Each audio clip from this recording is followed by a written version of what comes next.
Hello friends, नमस्कार, अस्सलाम वालेकुम, सत श्री अकाल। मैं हूं आपका दोस्त और आपका host Mohammad Rahil and you are welcome to Hum entertainment, सबसे कड़क एट योर दिल की सड़क। दोस्तों, जैसे कि आप जानते हैं कि एक बार फिर सारे देश में इलेक्शन का मौसम आ चुका है।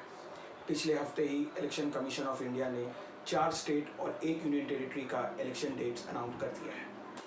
एक तरफ तमिलनाडु, केरला, पुडुचेरी में सिंगल फेज यानी एक दिन में सारे वोटिंग्स किए जाएंगे और वहीं दूसरी तरफ वेस्ट बंगाल और असम में मल्टी फेज यानी वोटिंग एक से ज़्यादा दिनों में किया जाएगा और इन सभी वोटिंग्स के नतीजे 2 मई 2021 को आएंगे। जहां तमिलनाडु, केरल और पुडुचेरी में वोटिंग 6 अप्रैल 2021 को होगा, वहीं असम में वोटिंग 3 चरणों में किया जाएगा यानी 27 मार्च, 1 अप्रैल और 6 अप्रैल 2021। वेस्ट बंगाल में वोटिंग टोटल 8 चरणों में किया जाएगा और उनके डेट्स हैं 27 मार्च, 1 अप्रैल, 6 अप्रैल, 10 अप्रैल, 17 अप्रैल, 22 अप्रैल, 26 अप्रैल और 29 अप्रैल 2021। और जैसे कि मैंने आपको पहले ही बता दिया था कि इन वोटिंग्स के रिजल्ट्स का ऐलान 2 मई 2021 को किया जाएगा। ये तो रही आने वाली इलेक्शन डेट्स के लिए कुछ बातें।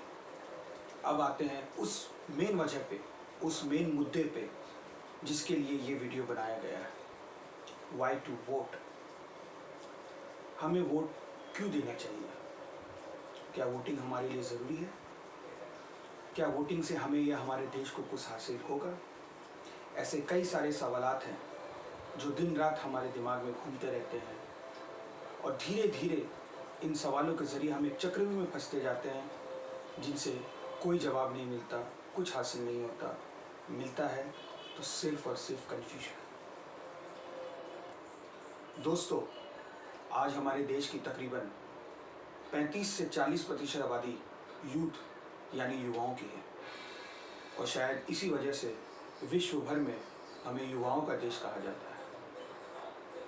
हर बार की तरह इस बार भी लाखों की तादाद में कई युवाएं अपनी ज़िंदगी की पहली वोट देने जाएंगे और साथ ही साथ सारे विश्व में एक महान डेमोक्रेसी का हिस्सा बनेंगे।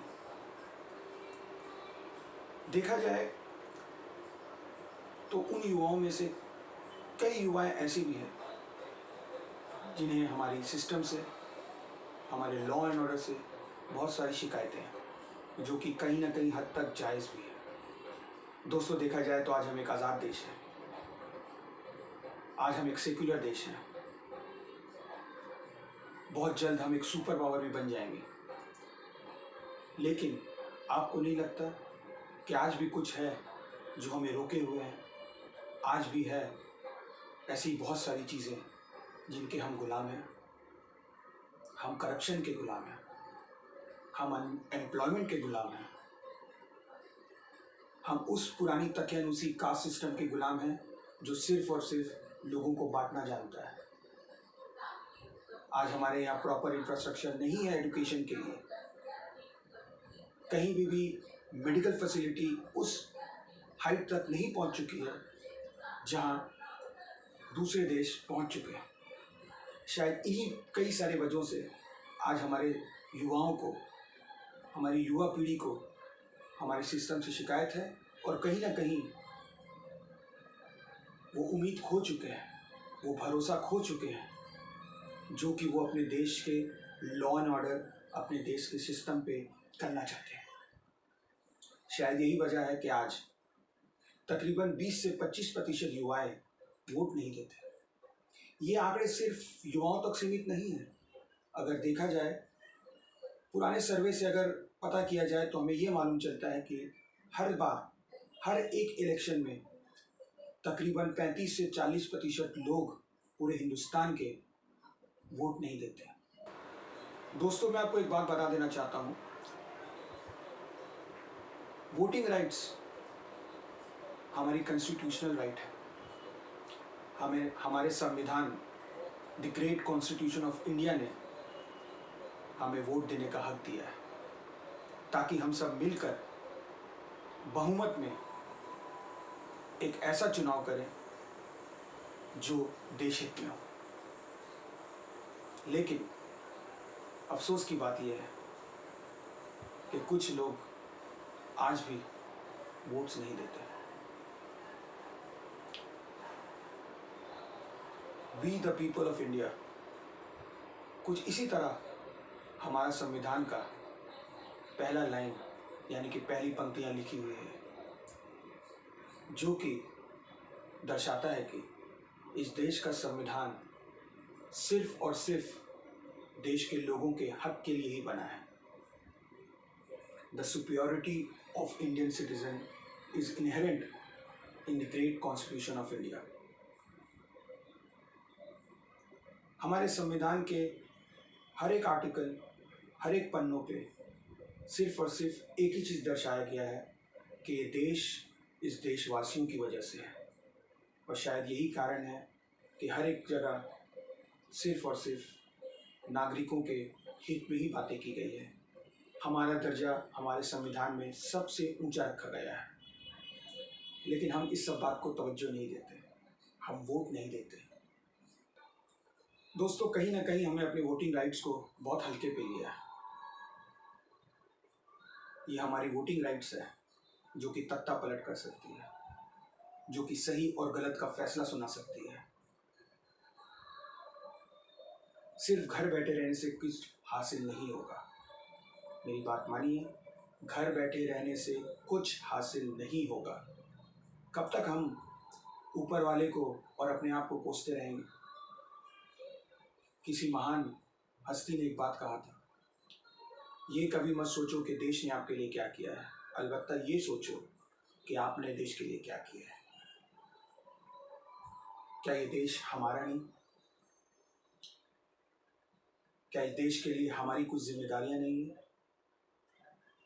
क्या हम एकजुट होके इस देश हित के लिए कुछ नहीं कर सकते?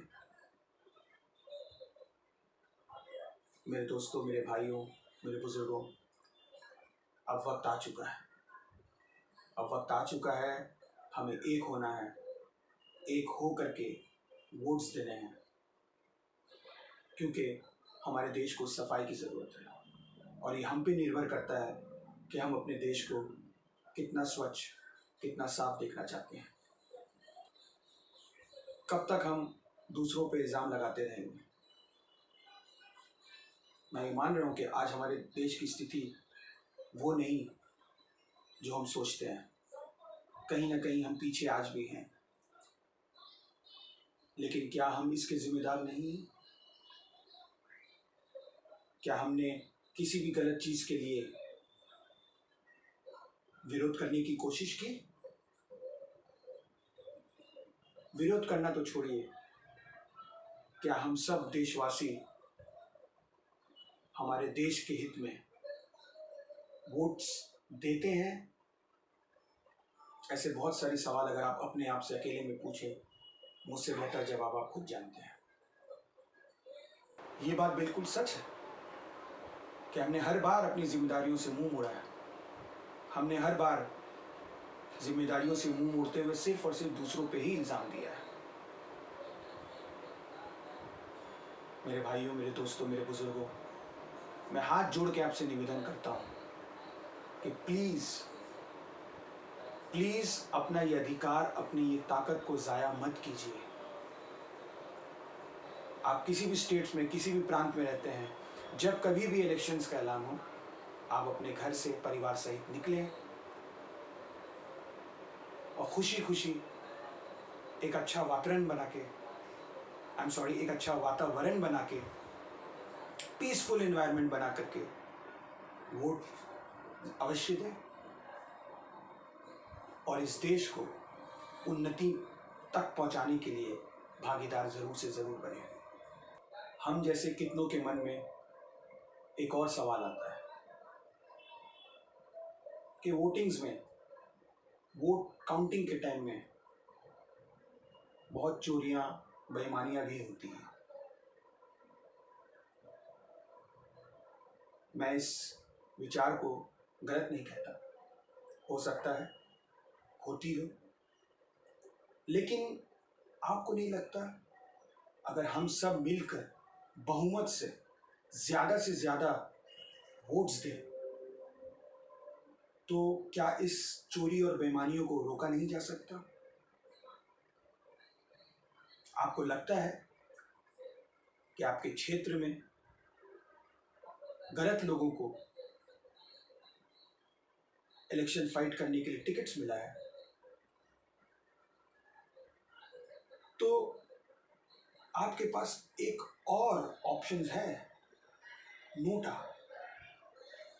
नन ऑफ द अबव, जिससे आप ये इलेक्शन कमीशन तक अपनी संदेश पहुंचा सकते हैं कि आपके नज़र में इन सभी कैंडिडेटों में कोई भी इस काबिल नहीं है जिसे आपका कीमती वोट दिया जा सके। वोट्स ज़रूर दीजिए, जो आपको पसंद हो उनको दीजिए, नहीं समझ में आ रहा है नोटा को दीजिए, लेकिन वोट्स ज़रूर दीजिए। आज मैं आपसे सिर्फ और सिर्फ यही निवेदन करता हूँ, देश हित में भागीदार बनके कुछ तो अच्छा कीजिए। निवेदन केवल इतना है कि मतदान अवश्य कीजिए। जनतंत्र है, गणतंत्र है, लोकतंत्र है, स्वतंत्र है। जनतंत्र है, गणतंत्र है, लोकतंत्र है, स्वतंत्र है। यही तो इस देश की अनोखी पहचान है। हर एक वोटर के वोट से बढ़ती हमारी डेमोक्रेसी की शान है। हर एक वोटों में छुपा देश का अस्तित्व है। ये सिर्फ एक हक नहीं, हम सब का फर्ज है। किसको जिताना और किसको देना घाव है, ये सब हमारे ही हाथ है। इसीलिए तो इसका नाम चुनाव है। सो प्लीज़ दोस्तों, देश हित में भागीदार बन के कुछ तो अच्छा कीजिए। निवेदन केवल इतना है कि मतदान अवश्य कीजिए, मतदान अवश्य कीजिए। इसी के साथ मैं आपका दोस्त मोहम्मद राहिल आपसे अलविदा लेता हूँ और उम्मीद करता हूँ कि इंशाअल्लाह बहुत जल्द एक वीडियो के ज़रिए आपसे मुलाकात फिर होगी। तब तक अपना ख्याल कीजिए। Take care. अल्लाह हाफिज़। जय हिंद।